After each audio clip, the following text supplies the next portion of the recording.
So official, I have my like entire workstation.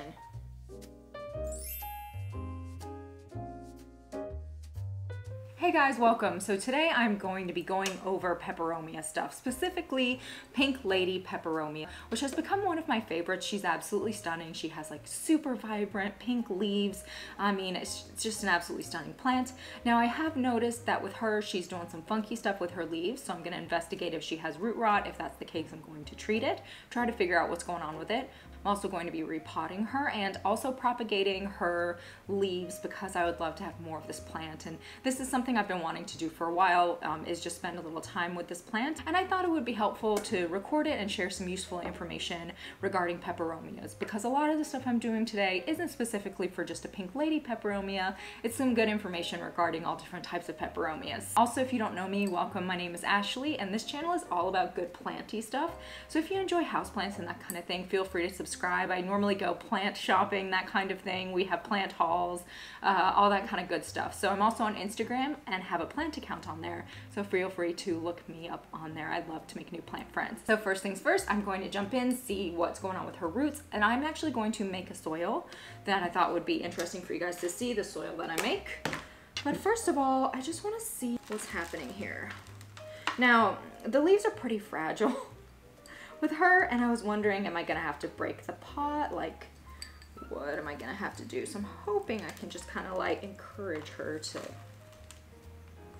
Ooh, that trick worked. All right.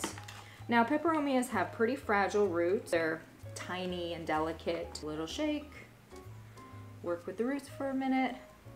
All right, so to be honest, the roots don't look horrible. So if you're looking for root rot, what you're looking for are like brown roots or gray mushy roots. As you're kind of going like this, they just fall off, and you know, it just where they're pretty much already dying. But as I'm doing this and getting the soil off, the roots are looking white. So that is a good sign. Happy days, happy days. So as you can see, it is a very, very fragile type of root system. They're really, really tiny roots, but even down here at the bottom, the roots have a good color to them.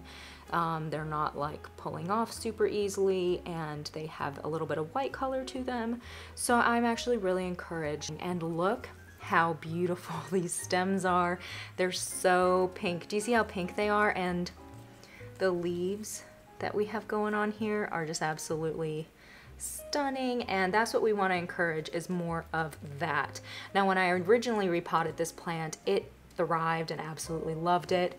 All of the leaves turned this beautiful pink color and stayed this beautiful pink color, and I'd noticed it had kind of started going back to being a little bit darker, and it gets a lot of light, this one, so I know it's not getting too little light. It actually probably just needed to be repotted again. So before I make my soil and repot it, I'm going to go ahead and take some cuttings and put them in some water. So these are really easy. You can cut the leaf and stick the leaf in some soil, or you can cut the stem, which is what I'm going to be doing today. And I try to, you know, I'm gonna be cutting down pretty low there, but you just stick that in some water and that will propagate. This one looks pretty good. This is a nice new healthy leaf.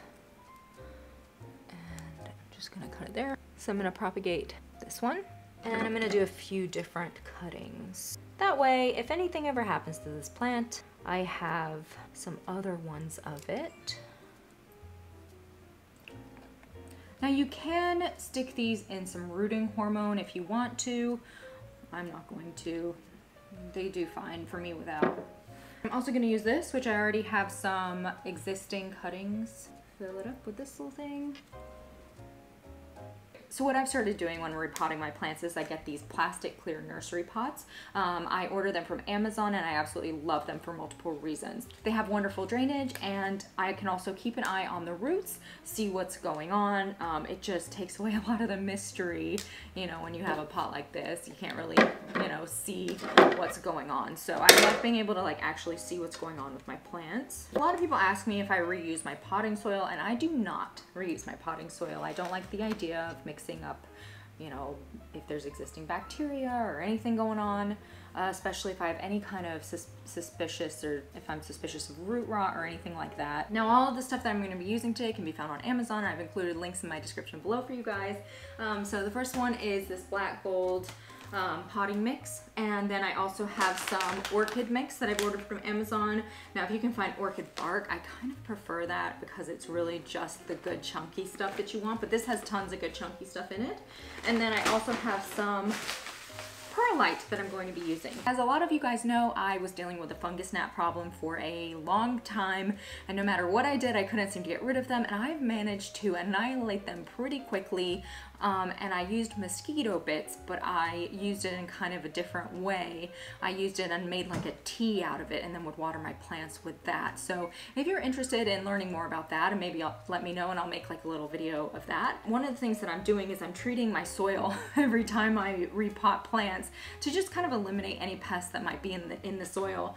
And the way that I do that is I microwave it. I've heard of people baking it. I microwave it. It just makes it easy. I microwave it for a minute or two, and it cooks off anything that might be living in there. Specifically fungus gnats, because they live in organic material, and I think that's kind of how I got them in the first place. Some of the organic material maybe that I potted with that they've been living in. So the first thing I'm going to do is just put in a little bit of soil. So this is my black gold potting mix. As you can see, it has perlite. This is the orchid mix, which has a lot of really good, you know, chunky stuff in there. There's no like perfectionist measurement for this kind of stuff. I'd say 40% soil, 40% orchid mix, and 20% perlite.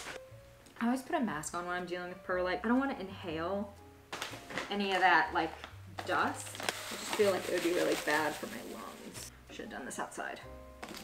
I'm gonna put a little bit more soil. Now you can use pumice instead of perlite. Pumice is awesome. I mean, that's obviously like the preferred route to go because it doesn't float up to the top like perlite does. Perlite is cheaper and it's easier to find. So that's why I'm using perlite today. That looks good. So this is great. Put a little bit of this in there. They're so delicate.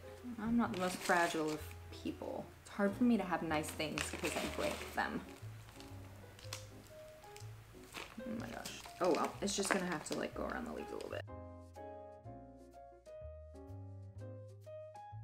All right, so that is potted up. So now I'm going to give it a thorough watering, and this black gold soil mixture that I use has fertilizer in it. Even though there isn't a lot of that soil in there, I'm not gonna fertilize it this first time, but I will fertilize it here and there moving forward.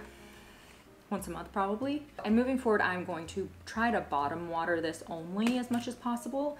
But for this first time, I always love to just really drench it and get that soil nice and good, especially since I know it doesn't have root rot. Like I can go ahead and water it as I want to. You can see it's sitting in some water, so I'm gonna let that soak up. So peperomias really love bright indirect light. Most of them don't enjoy too much sunlight and their leaves start to get like crispy. I give this one a little bit of extra light because she has that pink variegation, and I really want to like get that pink variegation going, and light is really the best way to go about doing that. Hang out in this window, which is a southwest facing window, I believe. Peperomias are awesome. They're such a great plant. There's so many beautiful varieties. Like I love seeing them around.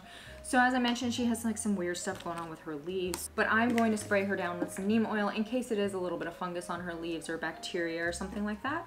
I ordered this kind from Amazon and it is awesome. Just like on her leaves and just on the very top of the soil. Hoping that with her new pot and her new soil situation, she is just going to flourish and become big and beautiful, and I'm excited to see what happens with my cuttings. And I will be posting updates on my Instagram for her. You know, in a few weeks, I'll let you know like how she's doing, so feel free to look me up on there. And I will just be putting this inside of a cache pot, something like this. I hope this video was helpful and informative. If you enjoyed it, like let me know and I'll do more of this type of thing, just talking about different plants as I go to work on them. I always appreciate your comments and your feedback.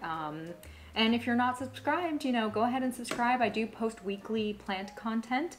I'm about to go plant shopping with another plant YouTuber, which is really exciting. I haven't done that before. I hope you guys have a fantastic rest of the day. I will see you soon. Bye.